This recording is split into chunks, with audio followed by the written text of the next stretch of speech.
We're starting with one of the most metal executions ever recorded. 1514, Hungary. György Dózsa, a cavalry captain, had been sent to gather peasants and fight against the Ottomans. But instead of marching into war like a good soldier, he pulled a plot twist worthy of Game of Thrones. He sided with the peasants and led a full-blown rebellion against the Hungarian nobility. And the nobles? Yeah, they did not like that. When Dózsa was finally captured, they decided a quick death was way too merciful. They stripped him completely naked, forced him to sit on a red-hot iron throne, and just to add insult to injury, they gave him a burning hot crown and scepter, mocking him, saying, "You wanted to be king? Congratulations, here's your throne."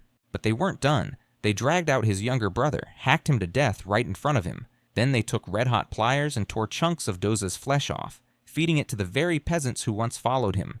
And if they refused, they were cut into pieces on the spot. By the time they were done, Dózsa was cooked alive on that throne, his screams echoing through the square. The message? Never, ever betray the nobility again.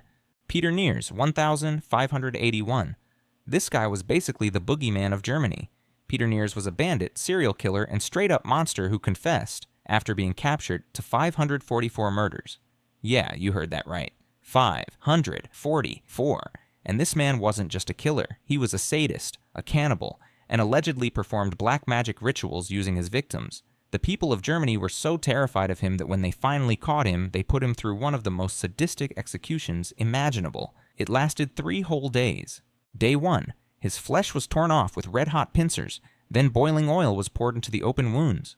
Day 2, his feet were coated in hot oil, then roasted over glowing coals until the bones were showing. Day 3, they tied him to a wooden wheel, then smashed every single bone in his body with a heavy iron wheel, 42 blows from head to toe, until he was just a pile of broken bones, still alive. Finally, they left him on display until he died, a broken heap of a man who had once terrorized an entire country. The death of Mithridates, 401 BC. This one is just disgusting. Mithridates was a soldier who served under King Artaxerxes II of Persia. At first, the king loved him. Mithridates was the guy who killed Cyrus the Younger, the king's brother, during a battle. But then Mithridates made one fatal mistake. At a feast, he got drunk and bragged to everyone that he, not the king, had killed Cyrus. The king took that as an insult and decided to punish him with one of the most horrifying execution methods ever invented, Scaphism. Here's how it went down. They took 2 hollowed-out canoes and placed Mithridates inside, sandwiching his body so that only his head, arms, and legs stuck out. Then they smeared him, head to toe, with milk and honey.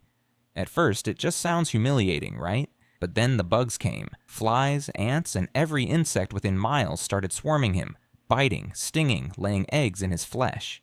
He was left floating on a pond, unable to move, forced to drink milk and honey, and defecate all over himself. After a few days, the insects had completely covered him. After a week, they started burrowing inside him. Eggs hatched inside his body. Worms and maggots began to eat him alive from the inside out. This went on for 17 days, until finally death took him. By that point, there wasn't much left to bury. Robert-François Damiens, 1757. Robert-François Damiens tried to assassinate King Louis XV by stabbing him with a tiny penknife. He barely injured the king, but in France, trying to kill the king was still a death sentence. And the French wanted to make sure everyone remembered this one. First, Damiens was tortured for hours. His skin ripped with red-hot pincers, boiling oil and molten lead poured into the wounds, his hand burned with sulfur. But that was just the warm-up. When it came time for the main event, they tied each of his limbs to 4 horses, then drove the horses in opposite directions. When his body didn't rip apart quickly enough, they sliced his armpits and groin to make it easier. Eventually, his arms and legs tore free, leaving only a screaming torso, and somehow, he was still alive. Embarrassed that the community couldn't finish the job, the executioners threw what was left of him into a fire.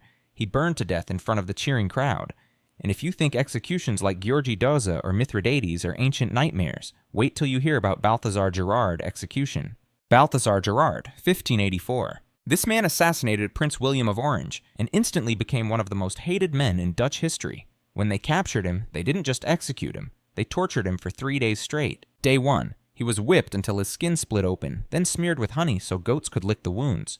Day 2, his feet were forced into leather shoes and burned over a fire until the shoes shrank and crushed his bones. Day 3, they tore off his skin, burned his armpits with hot irons, sliced off his genitals, ripped out his intestines, and finally cut out his heart, and threw it in his face. By the time it was over, Gerard wasn't even recognizable as human. but to the Dutch, justice had been served. If you enjoyed this video, subscribe for more videos like this one, and feel free to drop suggestions for the next video in the comments.